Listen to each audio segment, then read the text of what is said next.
மிளகா வத்தல் வந்து பாத்தீங்கன்னா நமக்கு சீக்கிரம் வந்துடும். 2 நிமிஷம் நம்ம தொடர்ந்து வறுத்தாலே போதும். இப்போ நமக்கு கொஞ்சம் கலர் சேஞ்ச் ஆக ஆரம்பிச்சிருச்சு.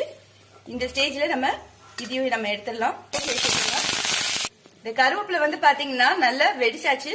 இப்போ நம்ம கருவேப்பிலையை எடுத்துடலாம். நான் ஒரு பிளேட்ல மிளகா வத்தல், கருவேப்பிலை, பூண்டு, இஞ்சி எல்லாத்தையும் வறுத்தது எல்லாத்தையும் நான் போட்டிருக்கேன். இது நல்லா ஆறணும். நான் மிக்சி ஜார்ல சேர்த்தாச்சு. இது நல்லா குறகுறப்பா நான் திரிச்சிடுறேன். இந்த அளவுக்கு நமக்கு இருக்கணும். கரகரப்பா தண்ணி விடாம நம்ம இந்த மாதிரி அரைக்கணும். உங்களுக்கு இப்ப பாத்தீங்கன்னா நம்ம அரைச்ச விழுதியும் நான் வந்து ஒரு பிளேட்ல எடுத்து வச்சாச்சு. இப்போ நம்ம தக்காளி சாதம் செய்ய ஸ்டார்ட் பண்ணிடலாம். இப்ப நான் வறுக்கும் போதே நான் வந்து கொஞ்சம் கூடுதலா தான் எண்ணெய் விட்டுருந்தேன். அதனால ஒரு 1/2 ஸ்பூன் அளவுக்கு ஜீரகம் சேர்த்துக்கிறேன்.